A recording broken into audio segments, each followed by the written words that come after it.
मराठी भाषा मंत्री उदय सामंत यांनी मनसे प्रमुख राज ठाकरेंची घेतली भेट। 27 फेब्रुवारीला मराठी भाषा दिनाच्या निमित्ताने शासनाच्या कार्यक्रमाचं निमंत्रण देण्यासाठी भेट।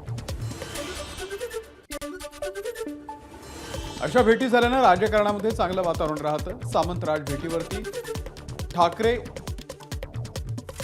आणि राज ठाकरे यांच्या भेटीवरती भाजपचे नेते सुधीर मुनगंटीवार यांची प्रतिक्रिया। राज ठाकरे आणि उदय सामंत यांच्या भेटीचा राजकीय अर्थ काढू नये, भाजपचे प्रवक्ते केशव उपाध्ये यांची प्रतिक्रिया। तसंच भेटीगाठी घेण्याची संस्कृती महाराष्ट्रामध्ये खूप जुनी आहे, उपाध्ये यांचं विधान।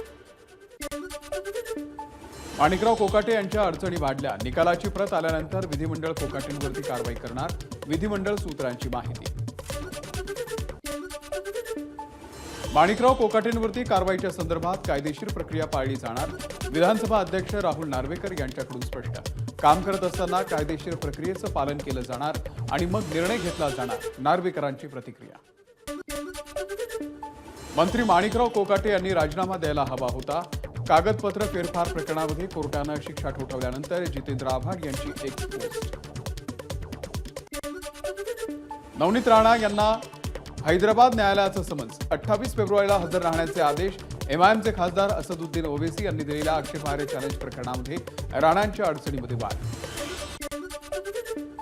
पालिका निवडणुकांसंदर्भात 25 फेब्रुवारीला सुनावणी। 3 वर्षांपासून रखडलेल्या महाराष्ट्रातील महानगरपालिकांसह इतर स्थानिक स्वराज्य संस्थांच्या निवडणुकांसंदर्भात सर्वोच्च न्यायालयानं 25 फेब्रुवारीला केली सुनावणी निश्चित। अमित शहांच्या पुणे दौऱ्याच्या दरम्यान पालकमंत्रीपदाचा तिढा सोडवण्यासाठी महायुतीच्या तिन्ही पक्षांचे वरिष्ठ नेते आता शहांसोबत चर्चा करणार, सूत्रांची माहिती। त्यामुळे शहा काय निर्णय घेणार याकडे लक्ष। पालकमंत्रीपदाचा तिढा येत्या 2 ते 3 दिवसांमध्ये सुटेल, मंत्री उदय सामंत यांची माहिती। नाशिक कुंभमेळ्याच्या आधी पालकमंत्रीपदाचा प्रश्न नक्की सोडू, सामंत यांचं वक्तव्य। पालकमंत्रीपदाचा निर्णय मुख्यमंत्री फडणवीस, उपमुख्यमंत्री एकनाथ शिंदे आणि अजित पवार मिळून सोडवतील, भाजप प्रदेशाध्यक्ष चंद्रशेखर बावनकुळे यांची प्रतिक्रिया। रायगडाच्या पालकमंत्रीपदाचा तिढा कायम, रायगडचं पालकमंत्रीपद आम्हाला मिळावं, भरत गोगावले यांचा दावा। तर सुनील तटकरे यांच्या मंत्रिपदासंदर्भामध्ये महायुतीचे वरिष्ठ नेते ठरवतील, गोगावलेंचं विधान। हिंगोलीच्या वसमतमध्ये राज्यमंत्री मेघना बोर्डीकर यांचा सत्कार कार्यक्रम।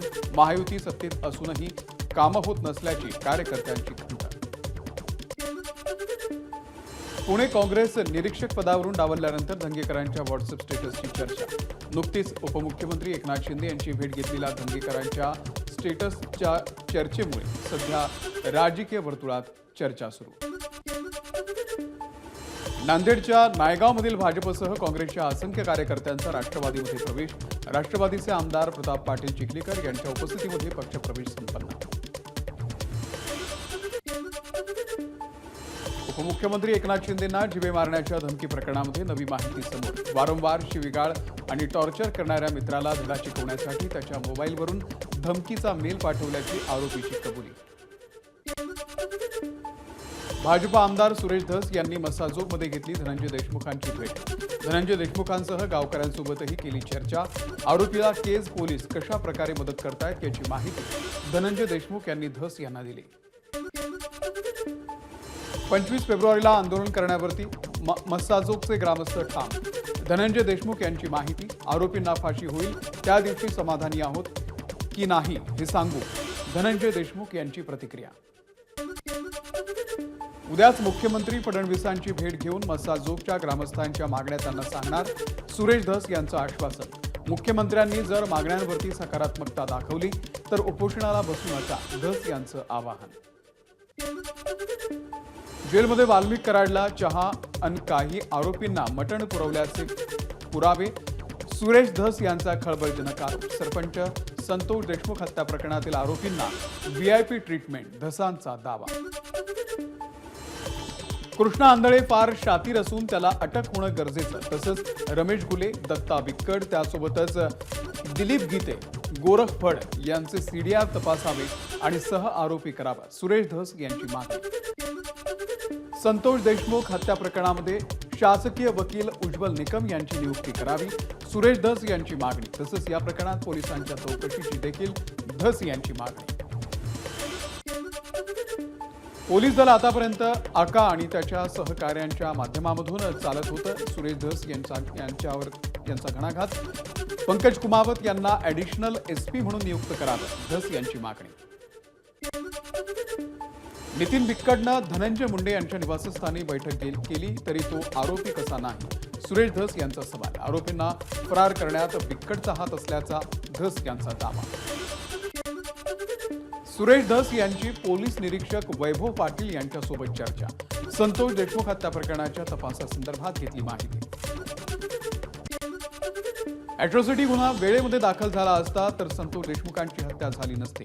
सर्व आरोपी पोलिसांचे मित्रच, धनंजय देशमुख यांचा आरोप. कृष्णा आंधळे राष्ट्रवादीच्या कार्यालयात बसायचा, धनंजय देशमुख यांचा आरोप.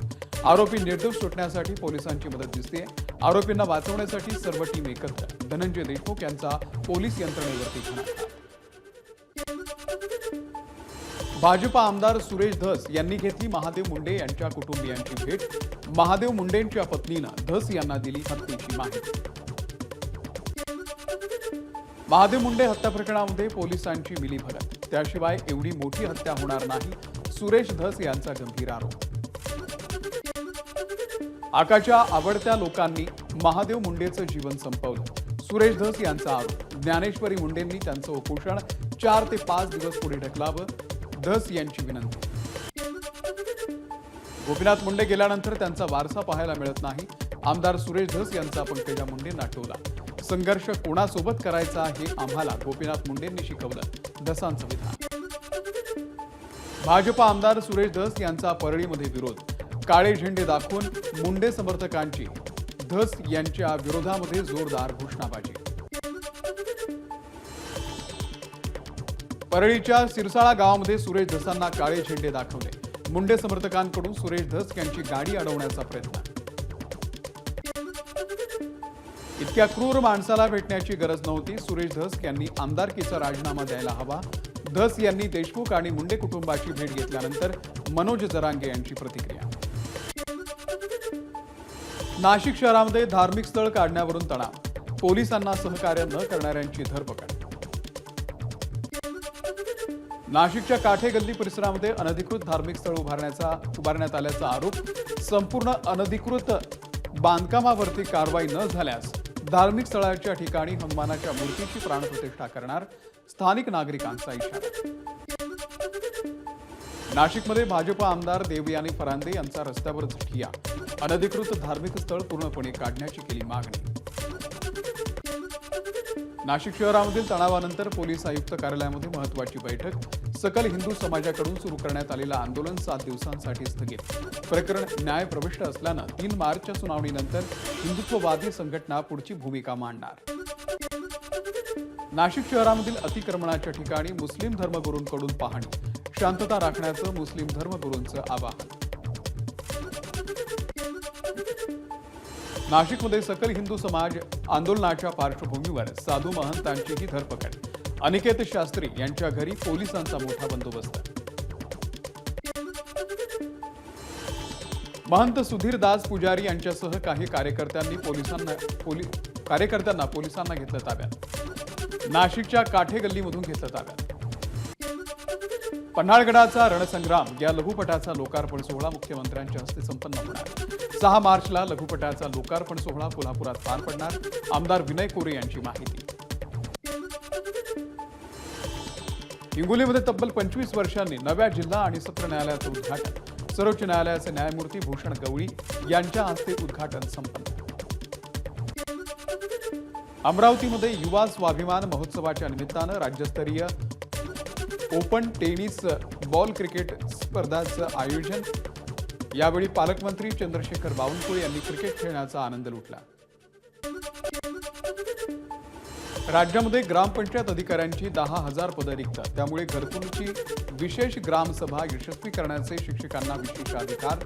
तर राज्यभरामध्ये एकाच वेळी सर्व ग्रामपंचायतीमध्ये ग्रामसभा घेण्याचे निर्देश. वर्ध्याच्या देवळी पुलगाव मतदारसंघामध्ये 5,919 घरकुल मंजूर. स्थानिक भाजपा आमदार राजेश बकाने यांच्या पाठपुराव्याला यश, लाभार्थ्यांमध्ये आनंदाचं वातावरण. एप्रिलपासून समृद्धीवरती वेगवान प्रवास. इगतपुरी आमणे मार्ग लवकरच सेवेमध्ये. समृद्धी महामार्गावरील नागपूर ते मुंबई थेट प्रवास केवळ 8 तासात करण्याचं प्रवाशांचं स्वप्न आता लवकरच पूर्ण होणार. एबीपी माझा, उघडा डोळे बघा नीट.